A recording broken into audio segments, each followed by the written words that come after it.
आज्ञा पर कोई प्रश्न नहीं होता। अब बोलने की कोई गुंजाइश नहीं, गुरुदेव ने कह दिया। राम लक्ष्मण को बुलाया। लक्ष्मण जी छाया की तरह भगवान के साथ रहते हैं। आपको विश्वामित्र जी ने अपनी यज्ञ रक्षा हेतु हमसे मांगा है, बहुत सावधानी पूर्वक रहना। और ऋषि से कहा कि विश्वामित्र जी से कि मानो आप हमारे प्राण लिए जा रहे हो भगवान, अगर जरा सा भी कुछ तो हमारे प्राण निकल जाएंगे। वहां से आदेश लेकर माताओं को प्रणाम करके प्रभु विश्वामित्र जी, ये भजन का फल साथ चल रहा है। पुरुष सिंह दो वीर, हरसि चले मुनि भय हरन, कृपा सिंधु मति धीर, अखिल विश्व कारण करन। पुरुष सिंह श्री राम लक्ष्मण मुनियों का भय हरण करने के लिए, भक्तों का भय हरण करने के लिए प्रसन्न होकर जा रहे, उदास नहीं कि मैं अपने परिजनों से वियोग प्राप्त कर रहा हूं। बहुत प्रसन्न चित्त, सेवा मिली है हमें, महर्षियों की सेवा मिली। प्रभु आनंद मगन होकर के उनके साथ जा रहे हैं। अरुणिमा छाई हुई कमल नयन, विशाल वक्षा स्थल, अजान बाहु लंबी भुजाएं, नील कमल श्याम तमाल के समान कांति, बिजली की कांति जैसा पीतांबर धारण किए हुए, तरकस पीठ पर और धनुष बाण हाथों। श्याम गौर जोड़ी विश्वामित्र जी आगे बार बार प्रभु की छवि देखते हैं। जान गया प्रभु आप अपने भक्तों से कितना प्यार करते हैं। आप हम जैसे अपने भक्तों के लिए माता पिता और महल के सुख का त्याग कर हमारे साथ चल रहे हैं।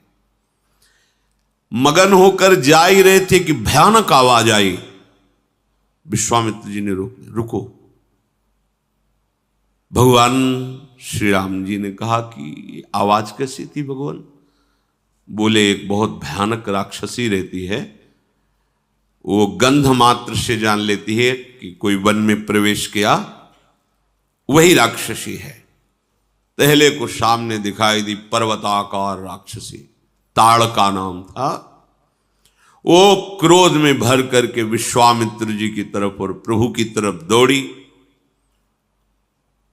भगवान हर समय सावधान चल रहे हैं। यहां एक हाथ धनुष पर और एक बाण पीठ में तोड़े, निकालने की जरूरत नहीं। और प्रभु का बाण अमोघ है, संधान किया जाता है तो लक्ष्य का भेद करके पुनः अपने प्रभु के हाथ में आ जाता है। प्रभु ने तत्काल बाण संधान किया।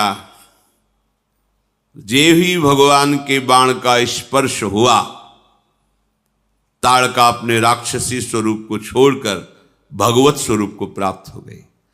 भगवान के बाण के स्पर्श से मुनिजन वांछित दुर्लभ पद प्राप्त हुआ है, जो बिल्कुल घोर निशाचर हैं, असुर भाव से युक्त हैं। भगवान का अवतार केवल मंगल के लिए होता, केवल मंगल। ऐसे ही कृष्णावतार में छठी के दिन पूतना का, जैसे प्रभु का लीला प्रारंभ हो रहा है उद्धार के लिए, ताड़का उधर सबसे छठी के दिन ही पूतना आ गई थी, उत्सव मनाया जा रहा था। वो गति सुखदेव जी आनंद मगन होकर कहते, जो मैया यशोदा को गति मिलनी वो गति पूतना को दी। ऐसा दयालु कौन होगा? बड़े बड़े महात्मा जन जिनकी आराधना करते रहते हैं, वो पदवी ताड़का को प्रभु ने प्रदान की। जे ही बाण प्रवेश किया शरीर में, निष्पाप हो गई, दिव्य रूप धारण कर भगवत धाम को गई।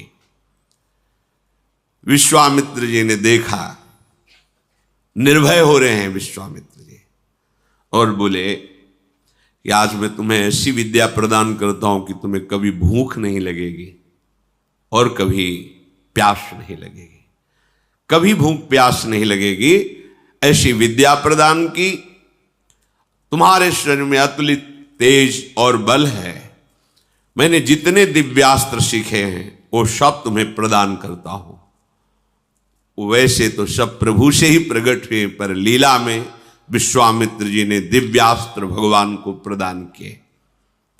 सुखपूर्वक आश्रम में प्रभु विराजमान हुए।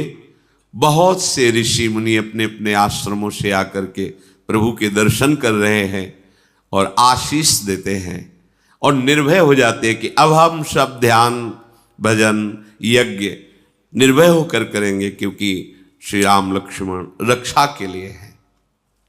ऐसा नहीं कि प्रभु विश्वामित्र जी या उन्हीं मुनियों की रक्षा के लिए हैं, आपकी भी रक्षा के लिए। आप भजन करो। देखो, एक बार काशी में जो कुछ मन में मलिनता रखते थे, ऐसे लोगों ने विचार किया कि गोस्वामी जी की हस्तलिखित जो ये भगवत लीला है, बहुत अद्भुत चमत्कार, जो सुने आसक्त हो जाए, जो पढ़े आंसुओं की धार बहने लगे। सबको लगा कि जो संस्कृत के ग्रंथ है महामहिम है, उनके प्रभाव से भी बढ़कर इनका प्रभाव बढ़ता जा रहा है। अगर ये ग्रंथ ही हटा दिया जाए तो रात्रि में गोस्वामी जी जब सो रहे हो तो इस ग्रंथ को उठा करके गंगा जी में प्रवाहित कर दिया जाए, पक्का हो गया। आज जब रात्रि में गए तो वहां देखा कि 2 नौ किशोर गौर श्याम धनुष बाण बिल्कुल संधान किए हुए खड़े। भय लगा। कुटिया के दूसरे दरवाजे पर गए, यज्ञ मंडप जैसी कुटिया, वहां देख भयभीत हो गए, भाग गए। दूसरे दिन आए और कहा मैं उन रक्षकों के दर्शन करना चाहता हूं जो रात्रि में हमने। वो यहाँ कौन रक्षक, हम तो भगवान के दास हैं, यहाँ तो कोई रक्षा में नहीं हम रात्रि में। उन्होंने अपनी बात बताई, हम आए थे उस ग्रंथ को ऐसा, पर हमने देखा कि 2 नौ किशोर तेज राशि रक्षा। भगवान के वचन हैं, भगवान त्रिकाल सत्य बोलते हैं। करो सदा तिनके रखवारी, स्वयं ज्यों बालक राखे महतारी। स्वयं पार्षद नहीं भेजते, अनंत शक्ति संपन्न पार्षद, पर स्वयं श्री भगवान अपने जनों की रक्षा करते हैं। सुंदर कंदमूल फल प्रभु को अर्पित किया गया। रात्रि में प्रभु जब शयन किए, प्रातः काल हुआ, नित्य क्रिया की और कहा आप सब ऋषि निर्भय रहो, पूरे वन में कहीं कोई भी निशाचर आतंक नहीं कर सकता। अब जीव ही स्वाहा हुआ और धुआं उठा तो महाक्रोध धारण करके राक्षस मारीच अपने सहायकों के साथ विनाश करने के लिए आ गया। यज्ञ विध्वंस। भगवान तो रक्षा के लिए खड़े ही थे, बड़े लीला बिहारी हैं। फण वाला बाण नहीं मारा, बिना फण वाला, क्योंकि कट जाता उसी समय, तो आगे लीला में कैसे सहयोग करता। इसलिए मारीच को बिना फण वाला बाण मारा, वो 100 योजन विस्तार वाले समुद्र के पार गिरा, 400 कोस दूर जाकर गिरा। उसका सहायक सुबाहु था। सुबाहु ने अपनी सेना सहित आक्रमण किया, अग्निबाण का संधान करके सुबाहु को भस्म कर दिया और लखनलाल ने सारी सेना को नाश कर दिया। ऋषियों से कहा निर्भय हो जाओ, मारीच सुबाहु का भय बिल्कुल नहीं, कुछ किसी की सामर्थ्य नहीं जब तक हम रक्षा में है यहां को। इसीलिए शरणागति का पहला लक्षण है निर्भय। क्यों? मेरे प्रभु कह रहे हैं, वादा कर रहे हैं कि तुम निश्चिंत रहो, योगक्षेमम भाम्यहम्, मैं हूं ना, कहां आप स्वीकार करते हैं कि प्रभु आपके साथ हैं? संतों ने अनुभव किया है। मुख में हो राम नाम, राम तेरे हाथ में, बंदे तू अकेला नहीं, राम तेरे साथ में। जब नाम चल रहा है तो प्रभु तुम्हारे हाथ में है। जैसे डोरी हाथ में, जैसा चाहो पतंग न चालो। और नाम जापक तू अकेला नहीं, तेरा आराध्य देव तेरे साथ है। अनुभव करो, प्रभु मेरे साथ है। कुछ दिन रह करके ब्रह्म ऋषियों के पास बैठ करके सुंदर सुंदर पुराण स्मृतियों की वार्ता होती है, प्रभु श्रवण करते हैं। यद्यपि प्रभु सब कुछ जानते हैं, पर मर्यादा है।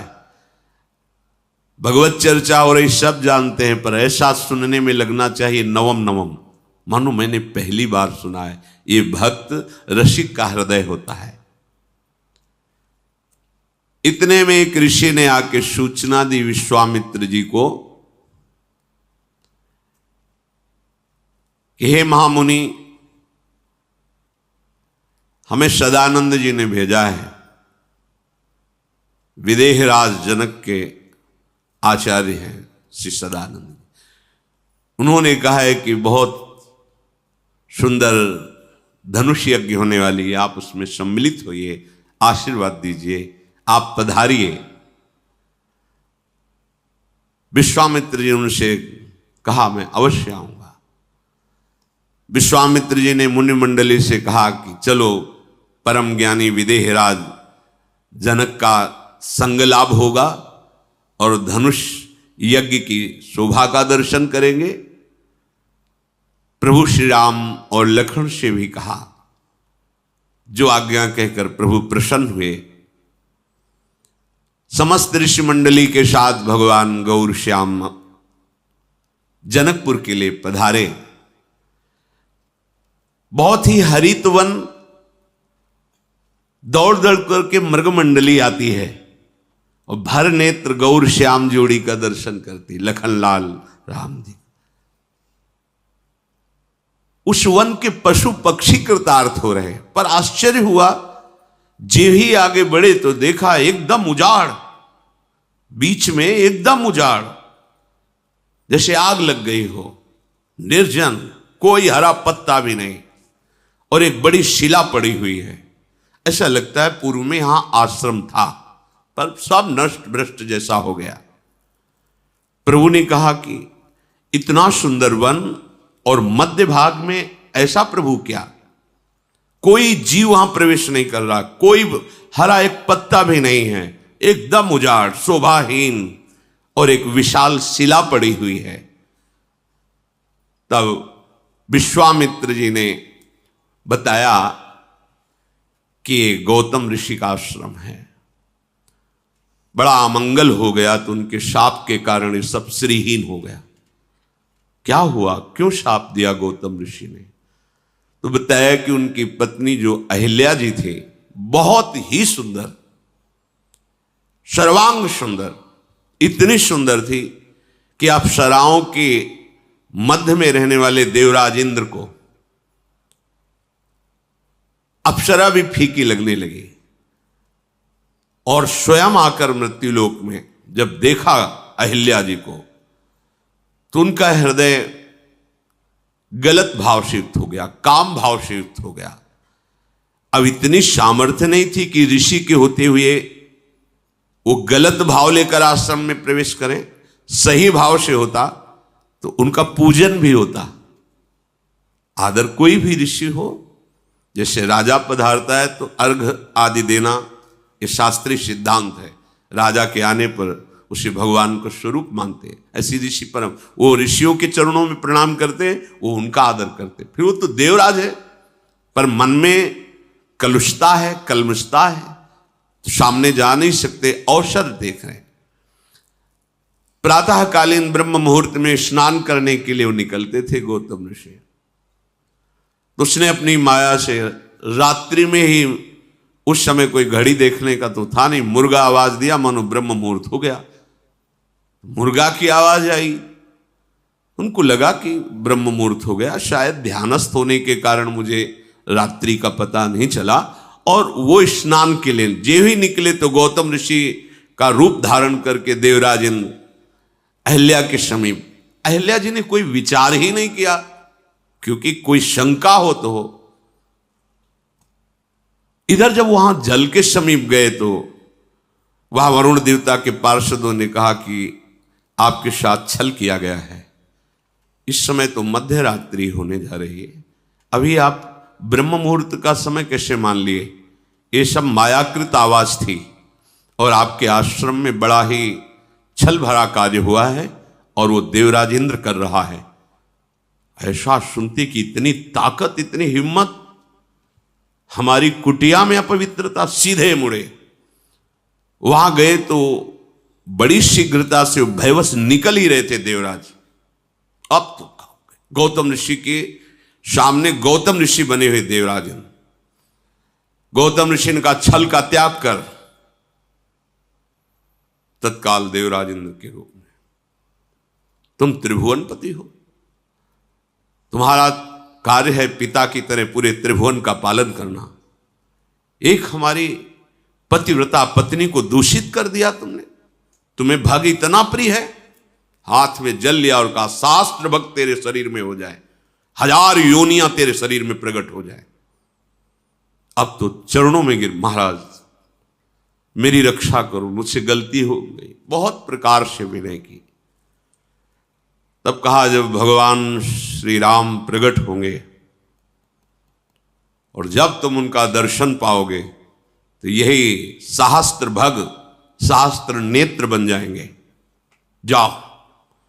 अंदर गए, देखा अहिल्या को और कहा कि तू पतिव्रता है, तुझे मेरे स्पर्श और देवराज के स्पर्श का भेद पता नहीं चला? पत्थर की तरह तू उस समय उपस्थित रही, तुझे अपने पातिव्रत धर्म से यह पता नहीं चला कि तेरा स्पर्श कौन कर रहा है? भले भेष बदले था तो तुझे स्पर्श का पता नहीं चला? जल ले, जा तू पाषाण हो जा। पाषाण होते हुए प्रार्थना की कि भगवान मैंने तो सिर्फ आपको ही देखा था, मैं समझी आप कृपा करो, मेरा यद्यपि मैं अपावन हो चुकी हूं पर मेरा इसमें दोष नहीं था। विनय की तो उनका जब भगवान श्री राम अपने श्री चरण से स्पर्श कर देंगे तब तुम अपने स्वरूप को प्राप्त हो जाओगी। और संपूर्ण प्रकृति को साप दिया उस आश्रम की, तुम सब यहां चेतन हो, मेरे तप से सुरक्षित हो, किसी ने मुझे संकेत नहीं किया। जब उजाड़ हो गए, उसी समय जैसे आग लग जाए ऐसे सब चेतनाहीन हो गए। विश्वामित्र जी ने कहा प्रभु ये आपके चरण स्पर्श की लालसा से अहिल्या जी शिला बनी हुई पड़ी है, आप कृपा करो। गौतम नारी श्राप बश उपल देह धरि धीर, चरण कमल रज चाहती, कृपा करहु रघुबीर।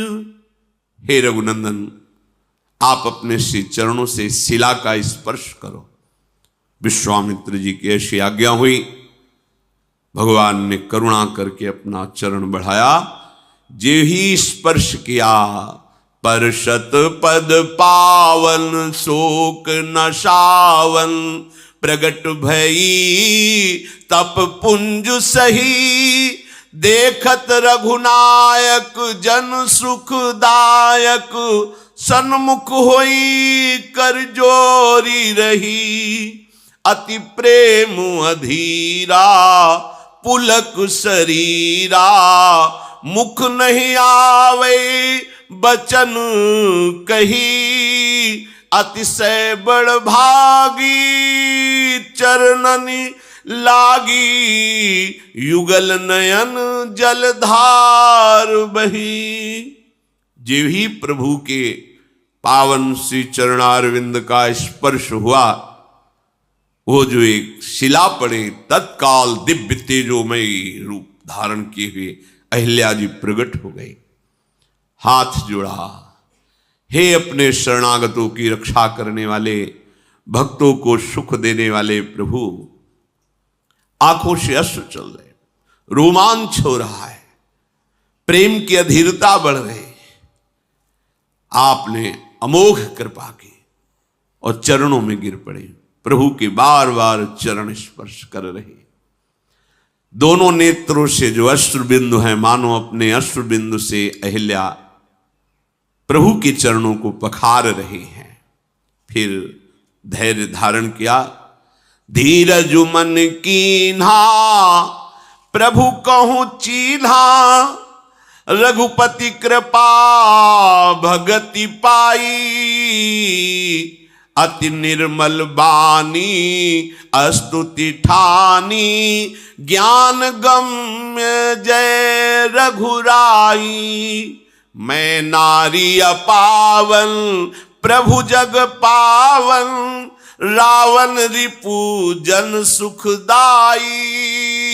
राजीव विलोचन भव भय मोचन, पाहि पाहि सर नहीं आई।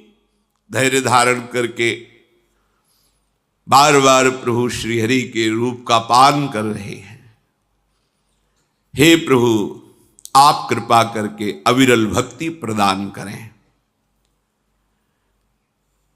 हे ज्ञान से जानने में आने वाले प्रभु, आपकी जय हो। यद्यपि मैं अपवित्र हो गई थी, नाथ आपके परम पावन चरणों का स्पर्श करके मैं पावन हो गई। हे जगत को पवित्र करने वाले, भक्तों को सुख देने वाले, जो दूसरों को सदैव रुलाता रहता है, ऐसों को आप दंड देते हैं। हे कमल नयन, हे संसार के भय से छुड़ाने वाले, जन्म मृत्यु से मुक्त करने वाले, मैं आपकी शरण में आई हूं। त्राहि माम त्राहि माम। प्रभु, आज मुझे बड़ा सुख मिल रहा है।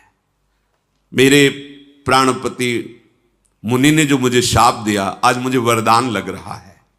मुनि शाप जो दीन्हा अति भल कीन्हा, परम अनुग्रह मैं माना। देखूं भरी लोचन हरि भव मोचन, यह लाभ शंकर जाना।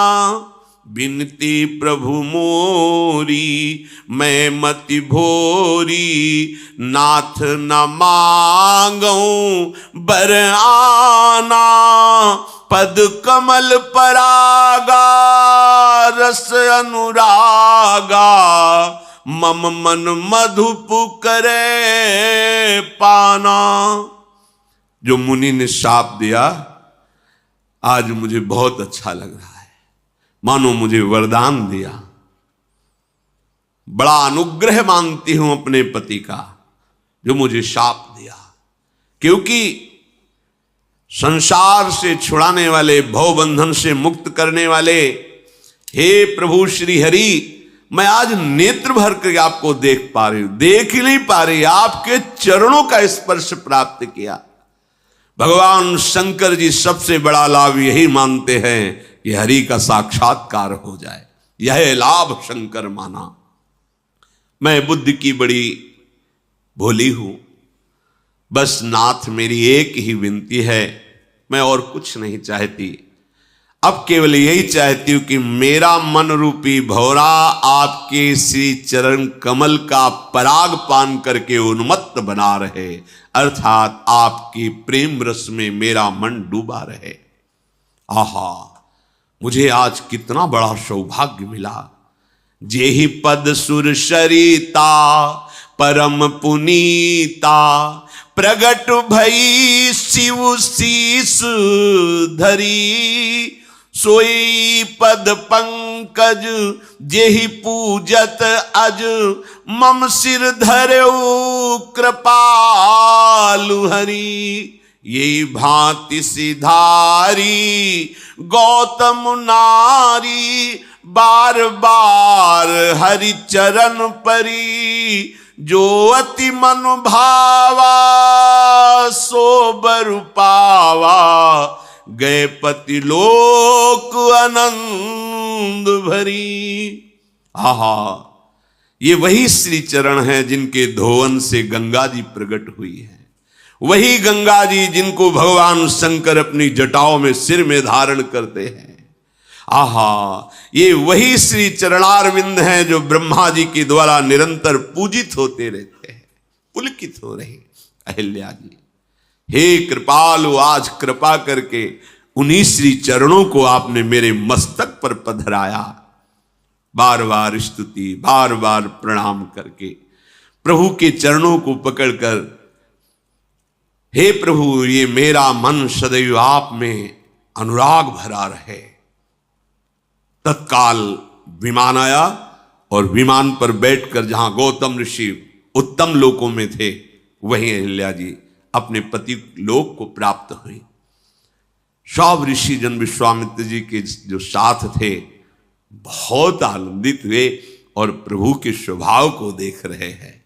अस प्रभु दीन बंधु हरि, कारण रहित दयाल, तुलसीदास सठ ते ही भजू, छाड़ी कपट जंजाल।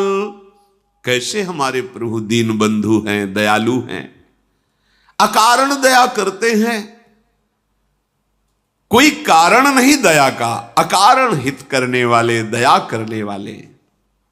ऐ मन, सठता का त्याग कर, कपट मत कर, इस कपटी माया के जंजाल का त्याग करके तू एक बार प्रभु का भजन कर ले, फिर देख कैसे निहाल हो जाता है। आगे बढ़े, जे भी अहिल्या के रूप में शिला हुई तो संपूर्ण आश्रम मानो बसंत ऋतु फैल गई हो, तत्काल वैसे ही दिव्य शोभा से युक्त हो गया। ऋषि मुनि आनंदित होते हैं, प्रभु उनके साथ चल रहे हैं। फिर आगे चले तो जगत को पावन करने वाली भगवती गंगा जी को देखा। महाराज गाधी के पुत्र विश्वामित्र जी ने कैसे देव नदी गंगा जी का प्रादुर्भाव हुआ, वामन भगवान के चरण प्रक्षालन से कैसे भगीरथ जी ने तपस्या की, भूमि पर आई, ये सब वर्णन करके ऋषियों को सुनाया। प्रभु भी ऐसे सुन रहे हैं जैसे श्रोता सुनते हैं, और उन्हीं के चरणों की धोवन तो गंगा जी है। सब ऋषियों ने गंगा स्नान किया। फिर प्रभु ने ऋषियों के साथ जैसा जैसा वो मंत्र उच्चारण करते वैसे गंगा स्नान प्रभु भी किए। भली भांत मंत्रोच्चारण करते हुए श्री राम लक्ष्मण जब गंगा स्नान किए, फिर तैयार होकर के जनकपुर के नजदीक पहुंचे। दूर से ही जनकपुर आनंद प्रदान कर रहा है, क्योंकि ज्ञानियों के परम गुरु जनक जी महाराज श्री सुखदेव जी जैसे महापुरुष के गुरु हैं। अद्भुत शोभा जनकपुरी की है, क्योंकि शोभा समुद्र सी सियाजू विराजमान है। प्रभु जनकपुरी को देखते ही आनंदित हो गए। ऐसा लग रहा है कोई पुराना संबंध है इस नगर से। बड़ी सुंदर झीलें, सरोवर, अमृत के समान उनका जल है, रंग बिरंगे कमल खिले हुए, मणियों की सीढ़ियां बनी हुई, भौरे मकरंद रस का पान करके गुंजार कर रहे हैं, पक्षी मधुर कलरव कर रहे हैं, रंग रंग के कमल खिल रहे हैं, शीतल मंद सुगंध वायु बह रही है, बड़ी सुंदर सुंदर पुष्प वाटिकाएं दिखाई दे रही नगर के बाहर, जहां अद्भुत रंग बिरंगे पक्षी हैं, सुंदर पत्तों और फूलों से लदे हुए ऐसे वृक्ष दिखाई दे रहे जैसे हाथ से श्रृंगारित किया गया हो। नगर की सुंदरता का तो वर्णन करते ही नहीं बनता, जिधर देखो उधर मन लुभा जाता है। श्री जनक जी का महल सर्वोच्च, ऐश्वर्य झलक रहा है दूर से ही। विश्वामित्र जी, वो जनक जी का महल, ऐसे समस्त सेवकों के बड़े बड़े महल हैं। ऐसा लगता है समस्त लोकों की शोभा जनकपुरी में विराजमान है। कृपा के धाम प्रभु श्री राम विश्वामित्र जी दूर से दिखाए। एक सुंदर नगर के समीप ही बड़ा सुहावना सरोवर और बगीचा। विश्वामित्र जी ने कहा हमें लगता है यहीं विश्राम करना चाहिए। प्रभु ने कहा प्रभु जैसी आपकी आज्ञा। इतने में जनक जी को सूचना दी गई कि महामुनि परम ज्ञानी महान तपस्वी विश्वामित्र जी ऋषियों के साथ जनकपुर के नजदीक बगीचे पर विश्राम कर रहे हैं। तत्काल जनक जी अपने प्रधान ज्ञानी सचिवों को साथ लेकर, कुछ ऋषियों को साथ लेकर के स्वागत के लिए विश्वामित्र जी के लिए चले। संग सचिव सुचि भूरि भट भूसुर बर गुर ज्ञाति चले मिलन मुनि नाय कहीं मुदित राव यही भांति। पूरा परिकर जनकपुर से आ रहा है। विशिष्ट विशिष्ट ऋषि सचिव और श्री जनक जी महाराज। दूर से ही देखा अद्भुत शोभा से युक्त विश्वामित्र जी दूर से ही साष्टांग प्रणाम किया, जमीन पर मस्तक रख करके प्रणाम किया। प्रणाम की ये विशेषता है। जरूरी नहीं कि आप चरण स्पर्श करें जाकर के, अलग अलग संतों के नियम भी होते हैं। कुछ लोग ऐसा समझते हैं कि ये अपने को बड़ा पवित्र समझते, चरण नहीं छुआते। एक तो कुछ संतों के नियम होते हैं, गुरुजनों ने आदेश किया है। दूसरी बात ये होती है सूक्ष्मता की बात, कि हर समय पवित्र स्थिति में मंत्र जाप करने का आदेश दिया गया है, पवित्र स्थिति में सेवा करने। अब आप कैसी पवित्रता का निर्वाह करते हैं और वो कैसी पवित्रता का, तो अपराध बनने की भी संभावना है। इसलिए छूना तो यदि वो आदेश कर दे तो बात अलग है, नहीं दूरी ही ते देखे दो। और साष्टांग लकुट पर्यो भूतल पर्यो लकुट किनाई, साष्टांग पंचांग जैसा उनकी हमें कृपा चाहिए। जरूरी थोड़ी कि छूने से कोई बात बनेगी। आप अपवित्र हैं और आपने छू लिया, अब वो श्री जी की सेवा में जाएंगे, अब इस बात का आपको अपराध लगेगा, आपको पता नहीं। लेकिन नहीं, उसके भाव देखो ना, वो छूना चाहता है तो उसके भाव देखो ना। जीवन भर जिस मार्ग में चला है उस आराध्य देव की आराधना के लिए कितना संयम, कितनी पवित्रता का निर्वाह कर रहा है। तुम्हारे भाव देखने के लिए थोड़ी बना है। वो भाव प्राप्त करके भाववश भगवान को वशीभूत करना चाहता है, जिससे तुम्हारा भी मंगल होगा, जगत का मंगल होगा। पर ये अज्ञानी जन दूर से ही जनक जी परम ज्ञानी हैं, साष्टांग दंडोत किया विश्वामित्र जी को। मुनियों के स्वामी विश्वामित्र जी ने बहुत प्रसन्न होकर के आशीष दी। ऋषि मंडली ने फिर विश्वामित्र जी को प्रणाम किया। विश्वामित्र जी हाथ जोड़ कर कह रहे, अहो आज आपके दर्शन हुए ज्ञान श्रोमणी जनक जी, बड़ा आनंद मिल रहा है। जनक जी ने कहा महाराज भाग्य तो हमारे जो आप पधारे, अहो भाग्य अपना माना आप इसलिए। मृदु वचन से कुशल प्रश्न हुआ, जनक जी को आसन दिया गया, बैठा ले गए। उसी समय कुछ फुलवाड़ी पुष्प लेकर के राम और लक्ष्मण जी पधारे। जनक जी के नेत्र भगवान श्री राम के मुखारविंद पर गए। ऐसी स्थिति जनक जी की हर समय रहती है ब्रह्माकार, कि ब्रह्मा के रचे हुए सृष्टि का कोई भी शब्द स्पर्श रूप रस गंध उनकी चित्त को अपहरण नहीं कर सकता। श्याम गौर मृदु वयस किशोरा लोचन सुखद विश्वचित चोरा उठे सकल जब रघुपति आए विश्वामित्र निकट बैठाए। जे ही प्रभु आए तो जितनी जनकपुरी की समाज आई थी सब अपने आप सब खड़े हो गए। अभी प्रभु 9 किशोर एक से एक वयोवृद्ध ज्ञानी महात्मा सब खड़े हो गए। प्रभु ने विश्वामित्र जी ने पास बैठाला सबके चित्त।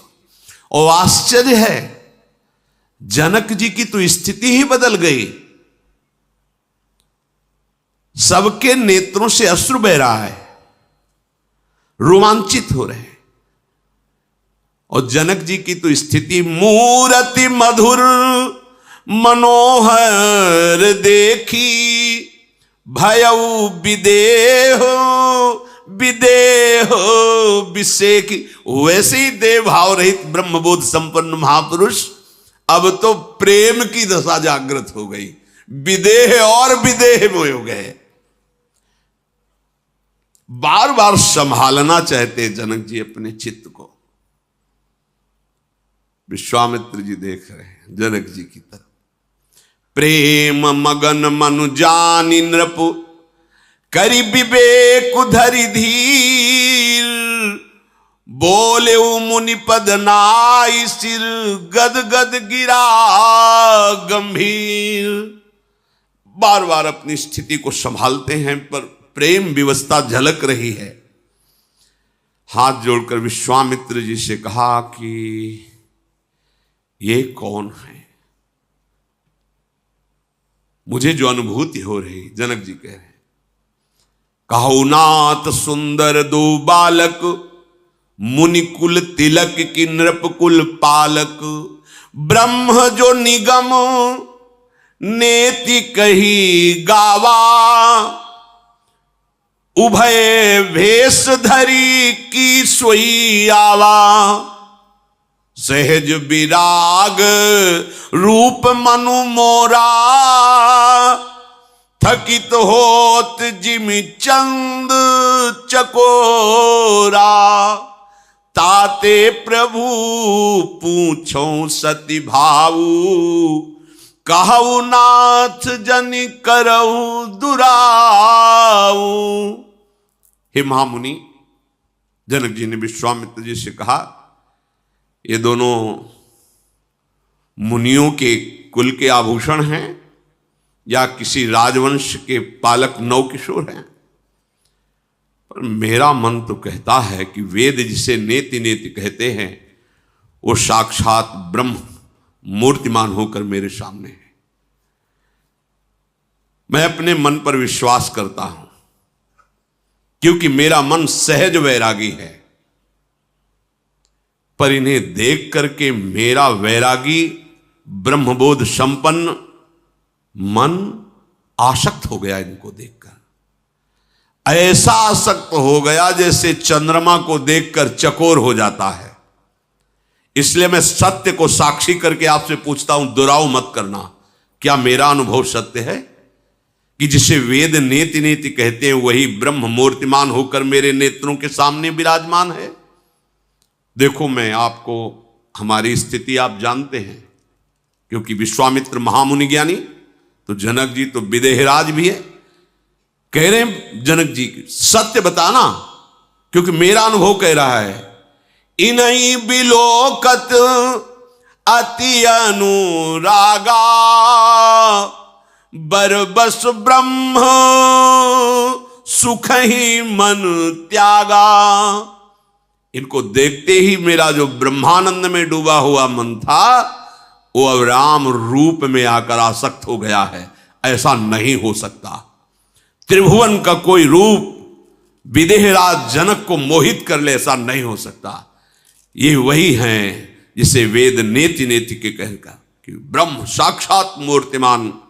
आप सत्य को साक्षी करके बताइए।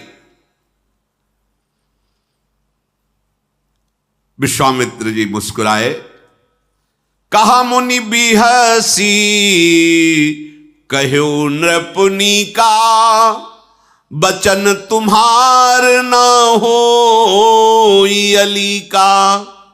आपने ठीक यथार्थ अनुभव किया। आपका वचन कभी मिथ्या नहीं हो सकता। विश्वामित्र जी ने जनक जी से कहा, आपने ठीक यथार्थ अनुभव किया। राम जी ने विश्वामित्र जी की तरफ देखा, इशारा किया कि सब विराजमान हैं प्रभु, हम जो लीला करने के लिए अवतरित हुए हैं, ये भेद भेद ही रहना चाहिए। बोले देखो, ये ऐसे सुंदर हैं ही, इन्हें जो देखता है वो लुभायमान हो जाता है। और ये रघुकुल मणि दशरथ के जाए, मम हित लागी नरेश पठाए। ये महाराज चक्रवर्ती सम्राट दशरथ के पुत्र राम और लक्ष्मण मेरी यज्ञ रक्षा के लिए आए हुए हैं। बदल गए। भगवान श्री राम ने भेद नहीं तो शुरू किया था कि जो तुमने यथार्थ अनुभव किया उस परम सत्य है। प्रभु ने इशारा किया कि प्रभु वहां महाराज चक्रवर्ती सम्राट दशरथ के पुत्र राम लक्ष्मण मेरी यज्ञ ये ऐसे हैं ही सुंदर कि सबको अच्छा लगता। बिल्कुल बात छुपा ली। इनका शील, इनका सौंदर्य ऐसा है, सबके चित्त को चुरा लेते। ये महाबलशाली है, इन्हें कोई जीत नहीं सकता। ये मेरी यज्ञ रक्षा के हेतु आए हैं। राजा ने कहा, जनक जी ने, मैं समझ गया।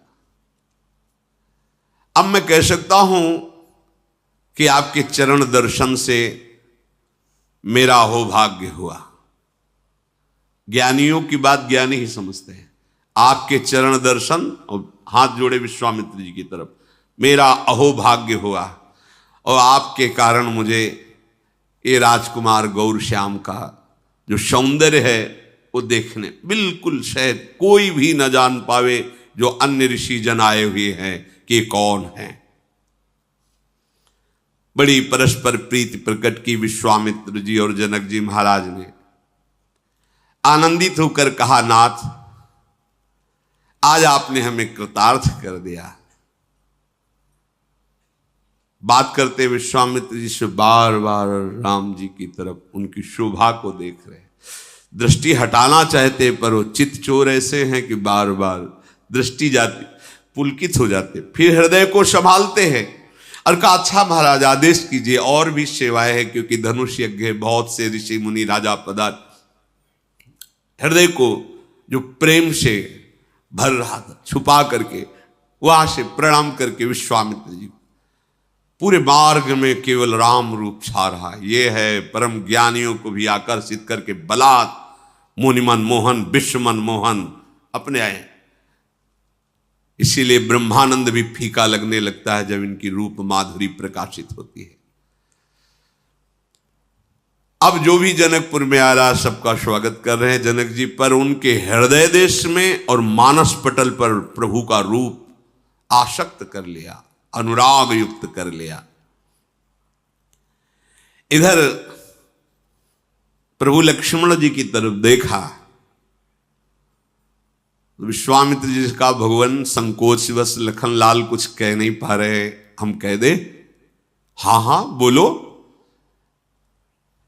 हमें लगता है लखनलाल के मन में है कि जनकपुरी कैसी अंदर से देखे हमें, आपका आदेश हो तो जनकपुरी का दर्शन करना चाहते हैं। आज्ञा पाकर विनय के साथ प्रभु ने जब निवेदन किया, विश्वामित्र हाँ हाँ बिल्कुल निर्भय होकर जाओ, जनकपुर की शोभा का दर्शन करो, धनुष यज्ञ का दर्शन करो, तुम तो नीति को जानने वाले हो, जाओ। सुख निधान दोनों भाई विश्वामित्र जी की आज्ञा से जनकपुरी का दर्शन करने के लिए अंदर प्रवेश किए। अब वहां पहले से ही सूचना हो गई थी कि ऋषि के साथ ऐसे राजकुमार आए, जो देखता है वो लुभायमान हो जाता है। पीत रंग के वस्त्र धारण किए और कमर में पीले दुपट्टे बंधे हुए, पीठ पर तरकश, हाथ में धनुष बाण, गौर श्याम जोरी गजराज की तरह जनकपुरी में प्रवेश कर रहे हैं। शोर मच गया। वो राजकुमार जो विश्वामित्र जी के साथ आए वो जनकपुरी में प्रवेश कर रहे हैं। जो नर नारी जैसे भाग पड़ते हैं, प्रभु की शोभा देख रहे हैं। नक्श शिख से ऐसा सौंदर्य बरस रहा है गौर वर्ण लखनलाल। ये गौर श्याम जोरी रहती ही है, कहीं किसी भी अवतार में हो। श्याम वर्ण श्री राम जी। पूरा नगर टूट रहा है। जब जनक जी को पता चला तो कुछ निजी अंगसेवियों को भेजा उनकी रक्षा, भीड़ को हटाने के लिए। सब ऐसे भाग रहे जैसे किसी दरिद्री को महाधन मिल रहा हो, ऐसा ही है। स्वभाव से ही सुंदर महामत्त गजराज की भांति जनकपुरी में प्रभु विचरण कर रहे हैं। जो देखता है वो ऐसा अनुभव करता है कि नेत्र धारण करना आज हमारा सफल हो गया, नेत्रों का फल। जो घर में स्त्रियां वो दौड़ नहीं पाई, अब वो कोई झरोखों से लगती है, वो आ रहे, अरे सखी मैं भरनेत्र कैसे देखूं, दौड़ करके ऊपर चढ़ जाती छत में। अब प्रभु तो नीचे देखते चल रहे हैं, वहां पहले से कोई फूलों को व्यवस्था थोड़ी करके, तो चोटियों में फूल गिरते थे, फूल को लिया ऐसे छोड़ती है, प्रभु ऐसे देखते निहाल हो जाती है दौड़ दौड़ करके। और सब आपस में बात करती है कि त्रिभुवन में जितने सुंदर है ना, सबकी सुंदरता सुनी है पर इनकी सुंदरता देखी है। सुनने के अनुसार मैं कह सकती हूं कि इनसे सुंदर कोई त्रिभुवन में नहीं। करोड़ों कामदेव की छवि को उन्होंने जीत लिया। कोई देवता, मनुष्य, असुर, नाग, मुनि, कोई ऐसा सुंदर नहीं जैसे सुंदर है। सुना है भगवान विष्णु बहुत सुंदर हैं और उनके 4 भुजाएं हैं, लेकिन ये दुभुज कितने सुंदर लग रहे हैं। ब्रह्मा जी बहुत सुंदर है पर उनके 4 मुख हैं, थोड़ा तो। सुना है भगवान शिव जी कर्पूर गौरम, पर जटाओं का बोझा, चिता की भस्म, बासुकी नाग, मुंडों की माला। सुंदर तो है ही, पर अब सखियां बात कर रही। और भी बहुत से सुंदर देवताओं को देखा है, पर सखी सांवरे और गोरे किशोर को देखने के बाद मेरा मन कहता है कि त्रिभुवन में कोई इनके जैसा सुंदर नहीं। एक सखी ने कहा कि सयानी तू बात सही कह रही है, ये राजहंसों का जैसा जोड़ा विश्वामित्र जी की यज्ञ रक्षा के लिए आया है, ये तो महाराज दशरथ जी के पावन कुल को प्रकाशित कर रहे हैं। सखी मुझे एक बड़ा भय हो रहा है, ये महाराज जनक ने क्यों प्रण रख लिया कि जो धनुष तोड़ेगा सिया जी का वरण करेंगे। छोड़ देना चाहिए प्रण, और इन किशोर उसके साथ, सिया जी की जोड़ी तो इन्हीं के साथ। महाराज जनक ने ये जो प्रण किया ठीक नहीं किया। दूसरी इनका सखी तुम कमजोर मत समझो, सुना है कि सुबाहु को भस्म कर दिया, एक बाण से मारीच को 100 योजन 400 कोस दूर फेंक दिया, तो तुम इनको केवल कुमार ही मत समझो। अगर प्रण किया है महाराज ने तो ये उसको धनुष का भी भंग करेंगे, आप चिंता क्यों करती हो। सखी तुम कहती तो जरूर हो, पर इनकी भुजाएं देखकर नहीं लगता ऐसा कि ये इतने बलशाली हैं। कोमल भुजाएं प्रभु। अगर सिया जी के साथ इनका विवाह नहीं हुआ तो सखी हम बड़ी अभागी हैं। तो सखी तू ऐसा क्यों कहती है? क्योंकि अगर सिया जी से विवाह हो गया तो बार बार आएंगे ना यहां, तो हमें देखने को मिलेगा ना इन्हें, और हम लोग भी कभी जा सकते हैं, क्योंकि सिया जी के दर्शन के बहाने अवधपुरी भी जा सकते, हमारा संबंध हो जाएगा ना।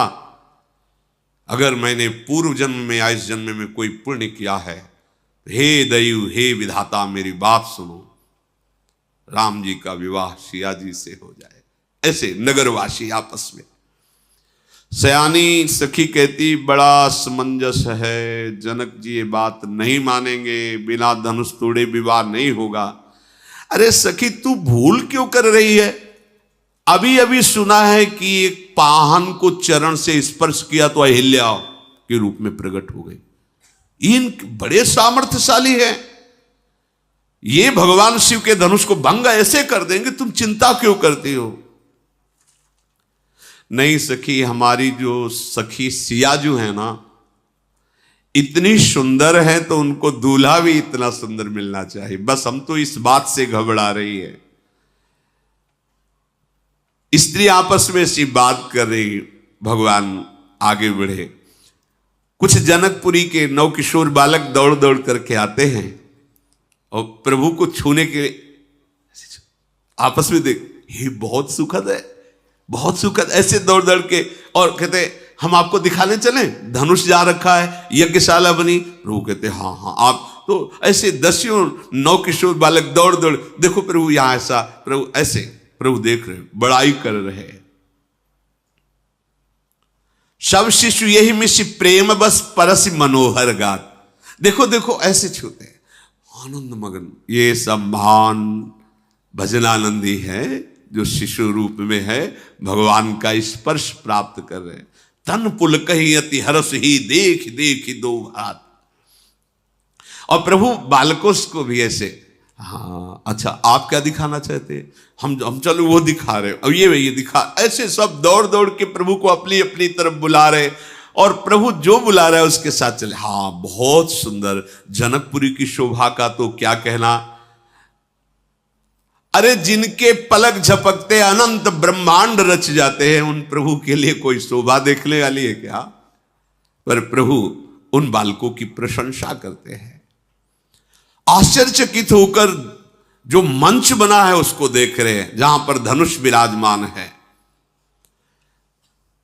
प्रेम विनय भगवान की दृष्टि में और चेष्टा में, जो भी बड़ा बुजुर्ग जैसे प्रेम से भगवान सबसे मिलते हुए जा रहे हैं।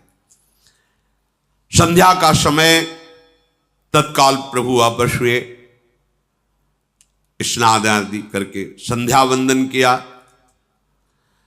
और जब विश्वामित्र जी शयन करने लगे तो राम लक्ष्मण जी अपने गुरु के चरण दबा रहे हैं। मुनिवर शयन की न तब जाई, लगे चरण चापन दो भाई। गुरुदेव शयन कर रहे हैं, विश्वामित्र जी के चरण चाप रहे हैं। देयम सदा परिभवग्नम अभीष्ट दोहम तीर्थास्पदम श्री विरंच नुतम शरण्यम। वो प्रभु अपने कर कमल से अपने महान भक्त विश्वामित्र जी के चरण दाव रहे। जिनके चरण सरोरुह लागी, करत विविधि जप जोग विरागी। तेई दो बंधु प्रेम जनु जीते, गुरुपद कमल पलोटत प्रीते। अरे जिनके चरणों के दर्शन के लिए वैराग्य धारण करके महान तपस्या और भजन के द्वारा जिनकी आराधना करते हैं, वही मूर्तिमान प्रभु प्रेम पूर्वक अपने गुरु जी के चरण दबा रहे हैं।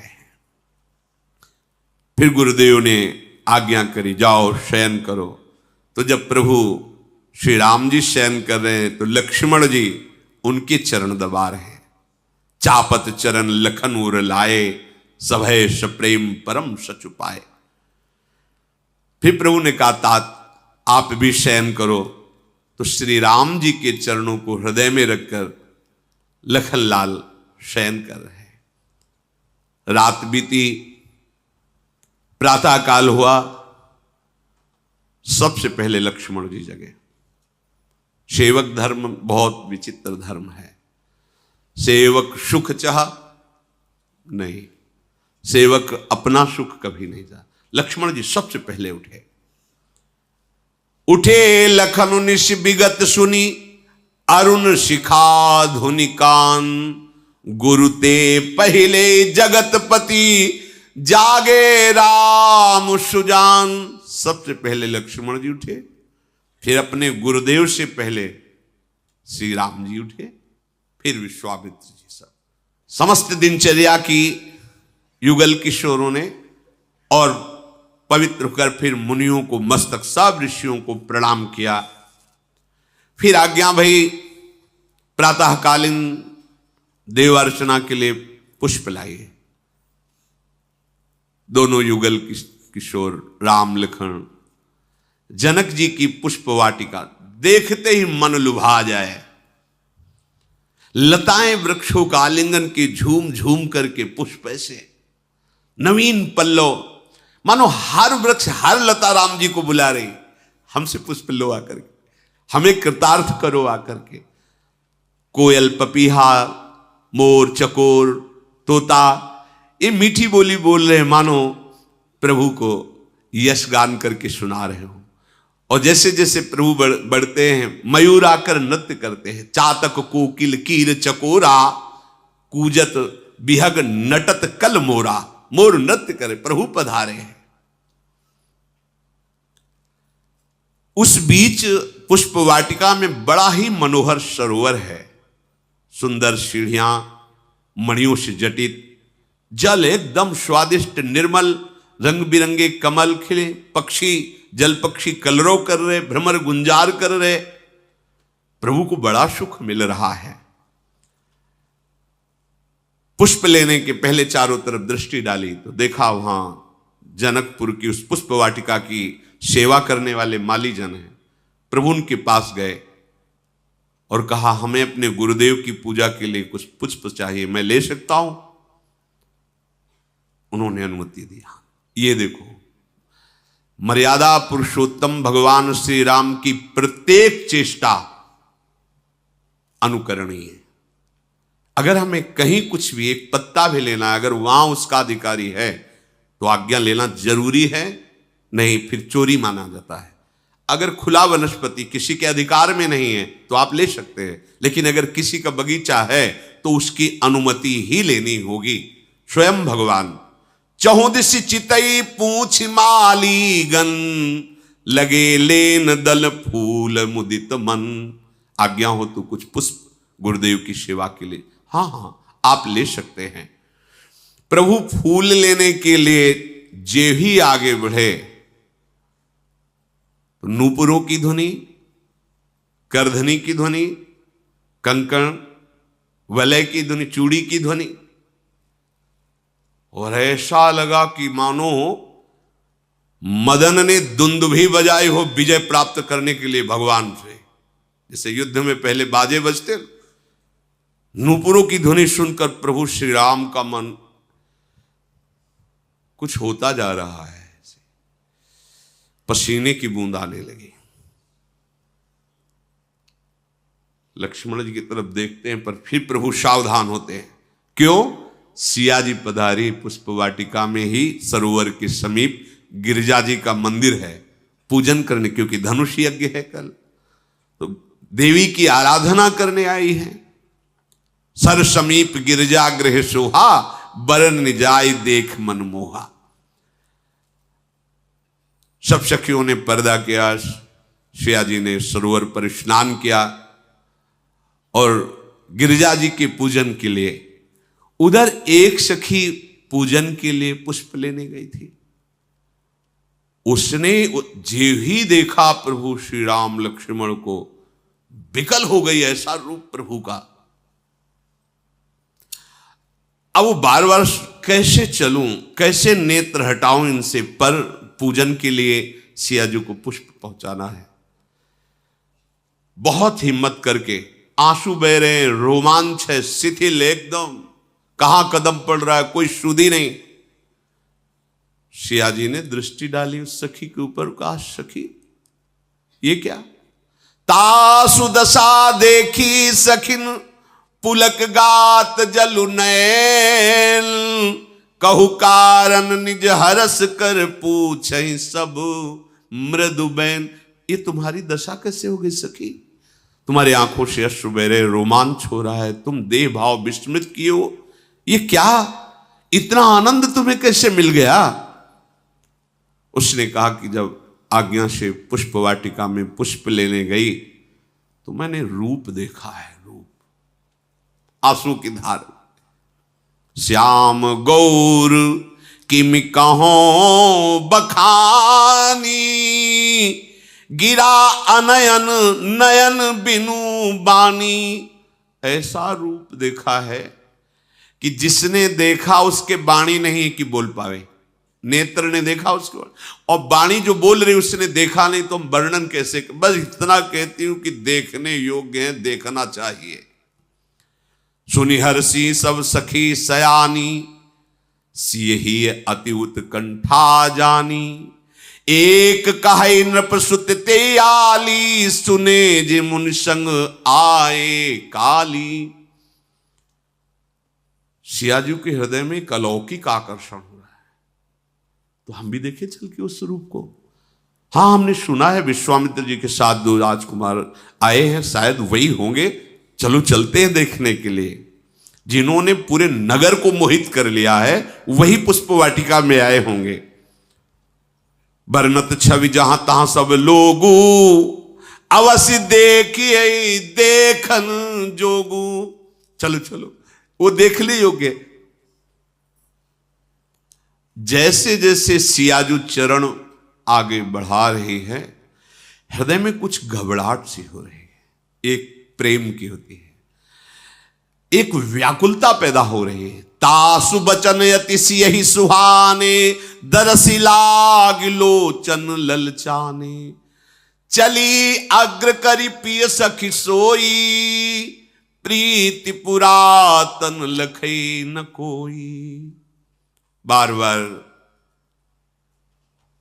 हृदय में उमगन है कि आज अपने प्रीतम को पहली बार देखूंगी इस प्राकट्य उत्सव में, जो सिया के रूप में प्रकट हुई हूं। आज पहली बार देखूंगी। जो नारद जी ने हमें सुनाया था कर कि ऐसे दशरथ भवन में ऐसे प्रभु, आज मैं अपने प्रभु के रूप को देखूंगी।